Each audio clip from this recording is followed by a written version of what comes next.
In this video, I'll be comparing Amlactin Daily Lotion and Cerave Cream for rough and bumpy skin. Both the products claim that they relieve the skin of the roughness and the bumps, that they exfoliate the skin and improve the texture of skin, especially of dry skin. Now this roughness and the bumps is because of certain old cells which are supposed to fall off from the visible layer of the skin don't fall off. You see, what happens is old cells are supposed to regularly fall off from the visible layer of the skin so that they can get replaced by newer and the younger cells from the deeper layers of the skin. But some of these cells, these old cells, are very stubborn. They refuse to fall off and they just hang around for a bit longer than they should. And that's how we get all that rough and the dry patches in certain areas of the skin. And this doesn't just happen on the face. In fact, it happens in the other parts of the body more than it happens on the face. And this clogging of the old cells happens more in people with dry skin and people with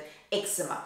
So what we need to do to get rid of this roughness and the bumps on the skin is we need to gently exfoliate. Give them a nudge and say, hello, time for you to go off. And that's what both these products claim that they can do. The SA in the product label stands for salicylic acid. Both the products use an ingredient called ammonium lactate. Ammonium lactate is a derivative of lactic acid.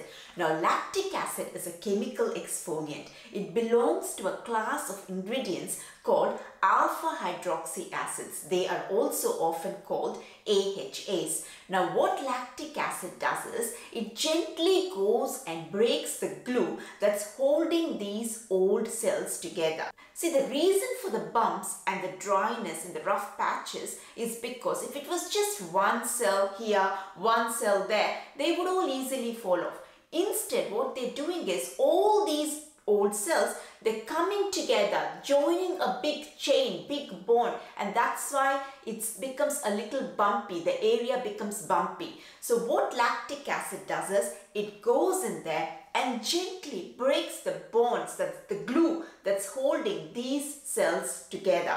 Once that glue is gone, once that bond is broken, all these cells are far apart and they can easily fall off, and then it just gently gets rid of them. Though both the products use ammonium lactate, the derivative of lactic acid, there is one big difference. Now, Amlactin mentions that it uses 12% lactic acid. It shows that on the label and promotes that in all the marketing material. So that's a good, decent amount of lactic acid and we are happy with that. Cerave, on the other hand, does not unfortunately mention how much lactic acid it is using. For a lactic acid product, for this kind of product which is supposed to get rid of all that bumpiness and roughness of the skin, we need at least 10% lactic acid. I'm going to take an educated guess here and try to say how much of lactic acid it would have used. This is just an educated guess. Now you see, in Cerave, in the ingredient list, it's got another ingredient called salicylic acid. Salicylic acid is also a chemical exfoliant and I'll talk about that a bit later in the video. Now the amount of salicylic acid used in this product is probably between 2 and 5%, because salicylic acid, if it was using more than 5%, I am guessing the manufacturer Cerave would have mentioned that on the label. It's a high amount and they would have mentioned that on the label. So that's my guess. So any ingredient that's listed below salicylic acid has to be less than 5%. That is assuming the amount of salicylic acid used here is just up to 5%. So any ingredient below salicylic acid would be less than 5%.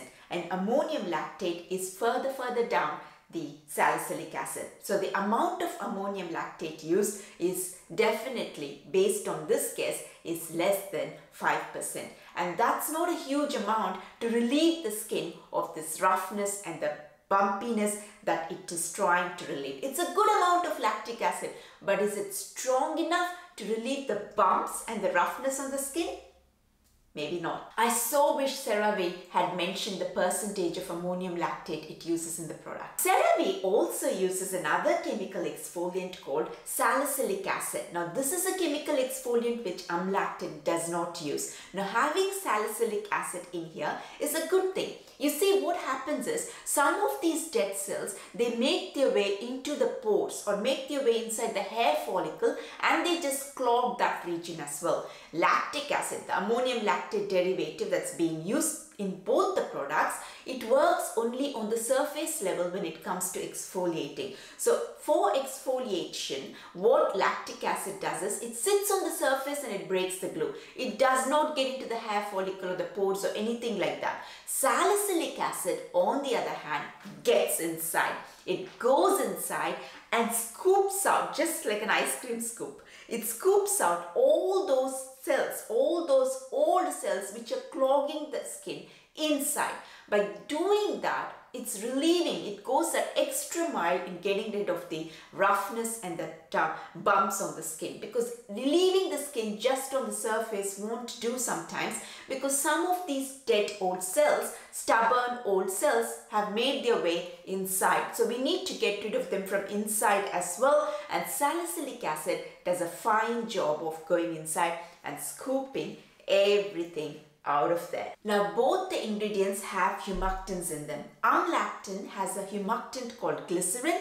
Cerave has two humectants, glycerin and hydrolyzed hyaluronic acid. Humectants are water magnets. They bind themselves to the water molecules that's there in the environment, bring all that water molecules, bring all that hydration to the visible layer of the skin and keep the skin hydrated. Now a very quick note. Again, an educated guess about how much of hyaluronic acid Cerave is using. It's using a good version of hyaluronic acid. It's using the hydrolyzed hyaluronic acid.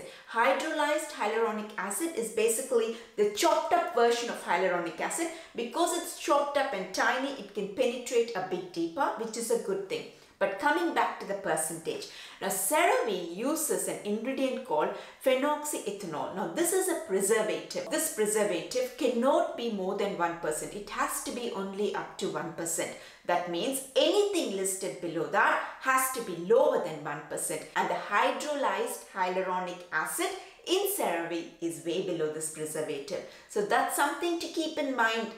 Not to get too excited, it is using a very small amount. So by having humectants in both these products, it's adding the hydration that the dry skin needs. So that's a huge plus. Another ingredient both the products have is mineral oil. Now this is an occlusive and it's a super duper ingredient. What mineral oil does is it forms a thin layer on top of the skin and protects the skin. It prevents, it acts like a mini shield, and it prevents the water from the deeper layers of the skin from evaporating into the environment. Cerave also has niacinamide. Niacinamide boosts the production of ceramides. Now ceramides is an essential ingredient in the skin. In the dry skin, which is where this rough and the bumpy texture usually occurs, the shield function in dry skin, the barrier function in dry skin is compromised. It's compromised because it lacks some of the ingredients that it needs for the barrier function.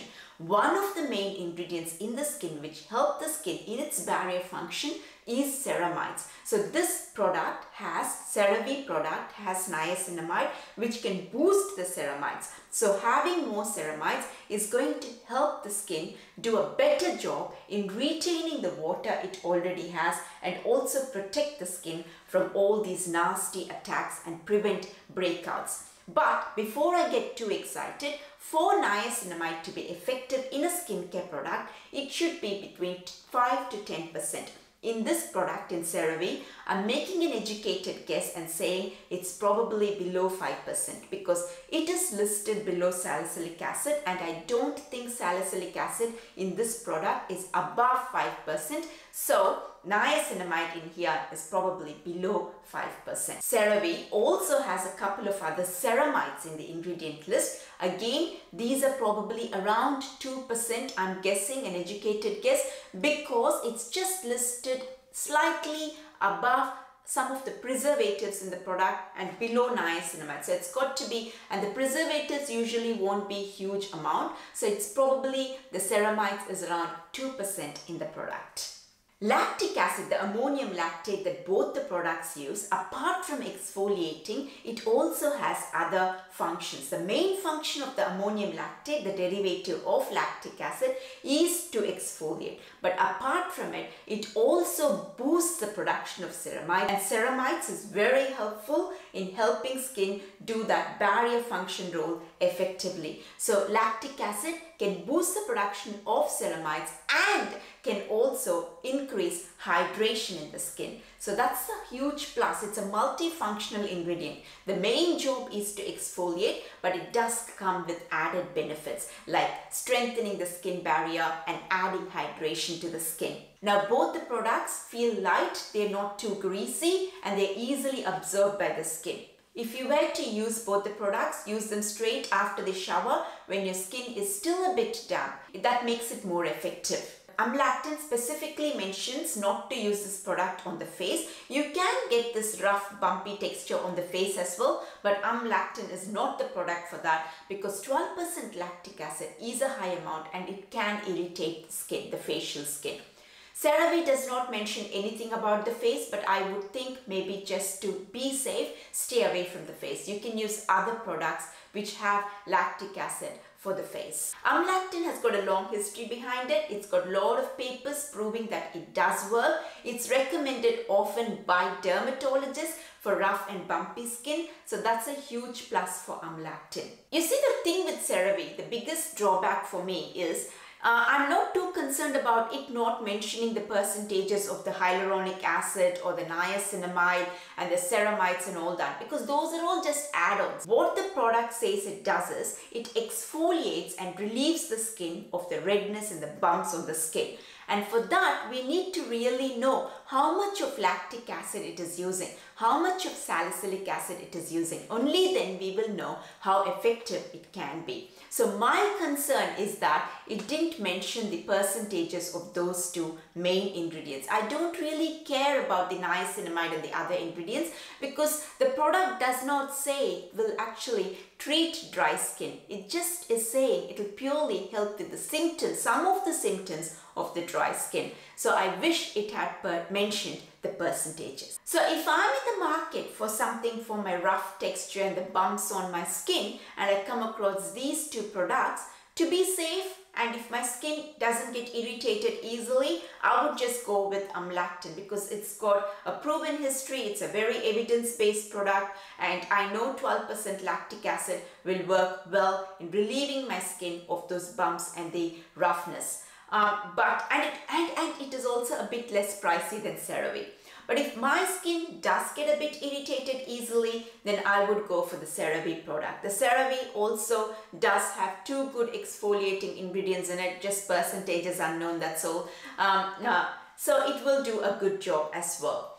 And if you've got some cuts on that rough, bumpy skin, then Amlactin might give you a very stingy feeling. It might not be the product, so just be aware of that. That's about it. If you liked this video, please give it a like and do subscribe to my channel. It will really help me a lot, and I will see you in the next video.